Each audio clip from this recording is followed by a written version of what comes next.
বিশ্ব জলাতঙ্ক দিবস যা প্রতি বছর 28 সেপ্টেম্বর পালিত হয়, সেই উপলক্ষে জলপাইগুড়ি জেলায় শুরু হলো পথ কুকুরদের জন্য বৃহৎ র্যাবিস টিকাকরণ কর্মসূচি। সোমবার জলপাইগুড়ি জেলা পরিষদ প্রাঙ্গণ থেকেই পথ কুকুরদের ভ্যাকসিনের ড্রাইভের কর্মসূচির আনুষ্ঠানিকভাবে সূচনা করা হয়েছে। এদিন শহরের বিভিন্ন এলাকায় ঘুরে পথ কুকুরদের ভ্যাকসিন দেওয়া হবে। এছাড়াও জেলার প্রত্যন্ত গ্রামীণ অঞ্চল ও ব্লকগুলিতেও এই কর্মসূচি করা হবে। প্রশিক্ষিত পশু চিকিৎসক ও স্বেচ্ছাসেবক দলের মাধ্যমে নিরাপদ উপায়ে কুকুরদের ধরে টিকাকরণ করা হবে।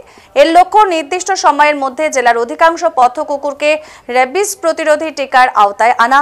এই উদ্যোগ যৌথভাবে আয়োজন করেছে সোসাইটি ফর প্রোটেকশন অপহানিন on animal rights and Jalpaiguri জেলা পরিষদ সহযোগিতা করছে আন্তর্জাতিক সংস্থা মিশন র্যাবিস ইন্ডিয়া এর একটি অঙ্গ সংগঠন। এদিনের অনুষ্ঠানে উপস্থিত ছিলেন জলপাইগুড়ি জেলা পরিষদের সভাধিপতি কৃষ্ণা রায় বর্মন, পুরপ্রধান পাপিয়া পাল, উপপুরপ্রধান সৈকত চ্যাটার্জি, চেয়ারম্যান ইন কাউন্সিলর স্বরূপ মণ্ডল, গরুমারা ওয়াইল্ড লাইফ ডিভিশনের ভেটেরিনারি ডক্টর শ্বেতা মণ্ডল সহ অন্যান্যরা।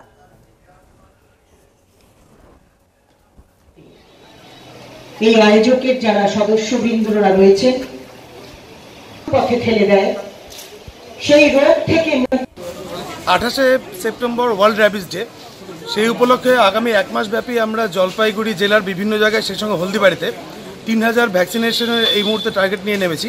আমাদের ভ্যাকসিনেশন মূলত রাস্তার যে কুকুরগুলো আছে, পথ কুকুর যারা আছে, তাদের ভ্যাকসিন করা হবে। আজকে 1 সেপ্টেম্বর সেটার উদ্বোধন অনুষ্ঠান এখানে হয়ে গেল। আমাদের জলপাইগুড়ি বিশিষ্ট পশু চিকিৎসক, যিনি একাধারে আমাদের এই গৃহপালিত পশু, সেই সঙ্গে বন্য যে জীব আছে সবারই চিকিৎসা করে আসছেন সেই দীর্ঘ 1994 সাল থেকে, আজকে 31 বছর হয়ে গেছে। ওনার এই দীর্ঘদিনের যে সেবা, তাকে আমরা সম্মাননা জানিয়েছি। তার সঙ্গে আমাদের কিছু সদস্যরা যারা নিরলসভাবে খেটে যাচ্ছে, তাদের যে কাজ, তারও আমরা খুব ছোট্টভাবে কৃতজ্ঞতা স্বীকার তার জন্য জানিয়েছি। আমরা আমাদের এই গোটা উদ্বোধনী অনুষ্ঠানের সঙ্গে পেয়েছিলাম জলপাইগুড়ি জেলা পরিষদের সভাধিপতি এবং অন্যান্য কর্মদক্ষদের। আমরা পেয়েছি জলপাইগুড়ি মিউনিসিপ্যালিটির চেয়ারম্যান, ভাইস চেয়ারম্যান, কাউন্সিলর, মানে চেয়ারম্যান কাউন্সিলকে। আমরা পেয়েছিলাম ডক্টর রাজেশ্বর সিং শ্বেতা মণ্ডলকে। আমরা পেয়েছি অ্যানিম্যাল হাজবেন্ডারি ডিপার্টমেন্টের ডেপুটি ডিরেক্টরকে। আমরা সবথেকে বড় কথা পেয়েছি জলপাইগুড়ি এবং হলদিবাড়ির থেকেও এসছেন যারা পথ কুকুরদের দেখাশোনা করে খাওয়ার নিজের প্রচেষ্টায়, তাদেরকে।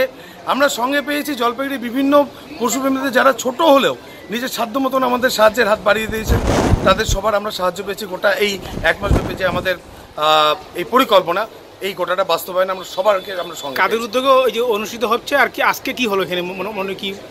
মূলত আমরা স্পোর্ট ওয়ার্ল্ড ভেটেরিনারি সার্ভিসের একটা উইং আছে মিশন র্যাবিস, তাদের সহযোগিতায় এবং আমাদের সঙ্গে কোলাবোরেশন, এখানে জলপাইগুড়ি জেলা পরিষদের সঙ্গে কোলাবোরেশনে।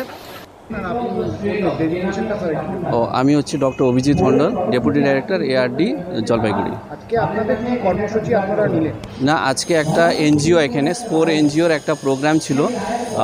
এক মাসের পুরো প্রোগ্রাম চলবে। আজকে থেকে মাস ভ্যাকসিনেশন প্রোগ্রাম রেবিস ওদের চালু হলো, ওইটাতেই আমরা অংশগ্রহণ করতে এসেছি। আর 28 তারিখ যেহেতু ওয়ার্ল্ড রেবিস ডে আছে, ওইটা লক্ষ্য করে ওরা এই প্রোগ্রামটা করছে।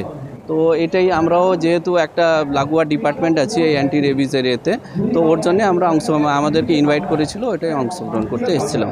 এই যে আপনাদের ভ্যাকসিন, সাথে সাথে কি আপনারা নির্বীজীকরণটাও কি আপনারা শুরু করবেন? হ্যাঁ, আমি একটা এখানে শুরু করব।